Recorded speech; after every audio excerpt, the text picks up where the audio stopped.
We're talking to Mr. Caine, Mr. Kenneth Caine, who is the coordinator of the Nashville Black Covenant Coalition. I'm sorry about that. You know, we've been stumbling through this all evening, but I think NBCC. NBCC. Yeah. Okay, Nashville Black Covenant Coalition, and this is a group of individuals that have come together in an effort to try to deal with some of the real economic and social ills that are facing many young African-American men today. Not only African-American men, but more than not African-American men. And so let's give you an opportunity to make some other statements in reference to some of those individuals you're trying to serve. Well, as I said, it comes out of my spiritual center. I believe people of faith have a responsibility, and so issues that we're trying to deal with, as I said, with people with the felonies, but also understanding the terrible economic conditions people are having to live through. Despite what they say about the average unemployment rate, you know, as you know, in our communities, when they have a recession, we have a depression, right? And so that's continuing, but it's getting worse. And of course, now the violence and the drug scene. And so we understand that something structurally must be done. We understand that the whole Holocaust of slavery, those years, 400 years, have done great economic and social damage to us as a people. And so we want to try to find a way to begin to address these issues in a very intelligent way. You know, we can all march on the school board. You know. Most of our issues are rooted in money. Like, for instance, here in Nashville, some people don't have books in schools. It's a money thing. That's the money. And so we are sponsoring a conference in November 11th through the 13th of November. A group called Cobra is coming into town to talk about restitution and reparations. You know, how do we help America to deal with its historical debts that have yet to be paid? That has to be on the table, I believe, because we're in such dire straits. Our people are so hungry right now. They are losing their homes. So we must address the economic issue from a more structural, you know, standpoint. Also on the agenda for our conference on next month at Tennessee State University, by the way, we're going to try to address our whole HBCUs across the country. We know that they've been under attack for some time. Not really finance. Not really finance. Again, economics. And so, you know, we're excited about this. We have Dr. Al-Hadi is going to give a piece about the whole HBCU experience and our economic dilemmas that we're facing. As is Fisk is facing, you know, difficulty. You know, many of our schools are facing difficulty. Same, okay. And yet these schools have educated, from what I'm told, the majority of the educated class in America. You know, and so we want to continue those legacies of our HBCU. We must reclaim them, okay, and help them to grow and flourish, you know. So. And so all of these, so this conference is November the 11th through the 13th. That's correct. At Tennessee State University, and you've got people from all over the nation coming here in order to address some of the issues that we're dealing with now. Certainly from the southwestern parts of the United States to address these issues, and all of them find. And so this is a general issue all over the United States. When we talk about felony arrest and felony disfranchisement and parole systems and the whole thing, I would imagine that has something to do with it too, because it does. Not reincarnation. Incarceration, incarceration.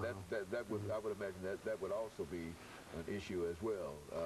Yes, of course, because so many of the people who have done their time attend our churches. You know, they work in our communities or trying to work in our communities. They are free. You know, they've done their time. Whether or not they were guilty or not is another issue. But they're free and they're willing to work, want their lives back, want to be to, want their piece of the pie of the American dream, and yet they're locked out. And so this is the issue not just for black people, but for the American democratic process, where we're going as a country. Is this the way it's going to be? Does the Constitution not matter? These kinds of issues have to be addressed, and so we want to try to do that. Not as an end-all, but as certainly a place to, to start to try to answer the question. I think Dr. King left us, where do we go from here? Okay, and it's not done with any kind of bitterness or anything, but simply to recognize that you have to analyze the whole question in order to find a way out, and that there would have to be some kind of legislative answers to some of the problems that we're dealing with, because they're so widespread and they impact so very, very many people. And so you think that this conference will have an opportunity to at least address some of those issues. And I think in a real sense, we've got about 4 minutes, and we'll give you an opportunity to continue your discussion.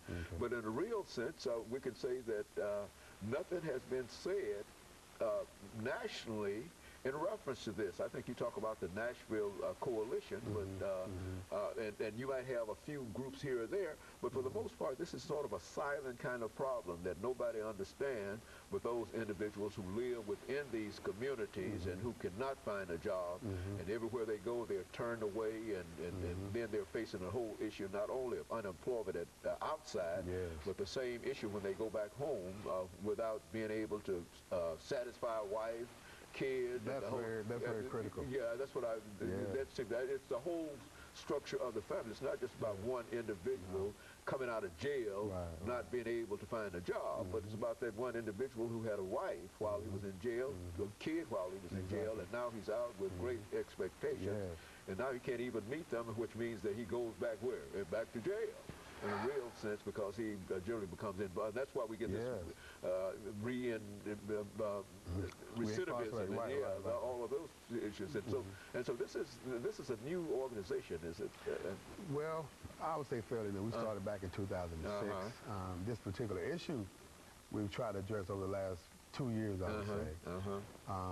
We've got quite a bit of support from churches, church people. Because people recognize that this is a family issue. It really is. Has direct, as you pointed out, direct impact on the family structure, on the children, but also on the individual who feels like they have no way out. There's no way to. They've served their term. They've done everything that they could possibly do, and now they're out. And then every employer that they go to will tell them to come back later. Nobody, because we've got this whole idea of being an equal opportunity employer and et cetera, including everybody. And then we find that some individuals are not equally employed, and especially those individuals who happen to come, and the individuals who probably need employment more than perhaps some other. Well, everybody needs some kind of employment, but they are desperate, in desperate need of employment, because they have so many situations that they find themselves in. And I'm really in sympathy with such individuals, and I hope that your organization can, with this conference that you're having between November the 11th through the 13th, that other folks could be aware of this conference, and we're going to do as much as we possibly can in order to make people aware of it, and that you can get a larger turnout, and that something can possibly be done. I think that the state of Tennessee has already tried to deal with this whole issue of voting for these individuals, but for the most part, I don't think that has been as thorough as it possibly could have been. Well, they've made progress in Tennessee. I would say that. But the restrictions are so outrageous that I don't really see that being able to solve our problems. We're gonna have to get involved ourselves. Good. And we can't wait for others to do it. Okay, and of course, Ms. Caine, let me thank you for bringing that excellent information by with us, and we've got about half a minute before we end this show for today. But I certainly appreciate that, and I'm sure that our audience also appreciates the information that you've given us, and we become much more aware. I think and that's about the only thing that we can do in sessions like this, to make people more aware of it and make them more sensitive to it, and understand that they too have a responsibility to do things. And I think that you've helped us move in that direction with this whole issue. And I want to thank you and your organization, and I also want to thank our audience this morning, and to encourage them to tune in again next week for another informative edition of Comments. Thank you and good morning.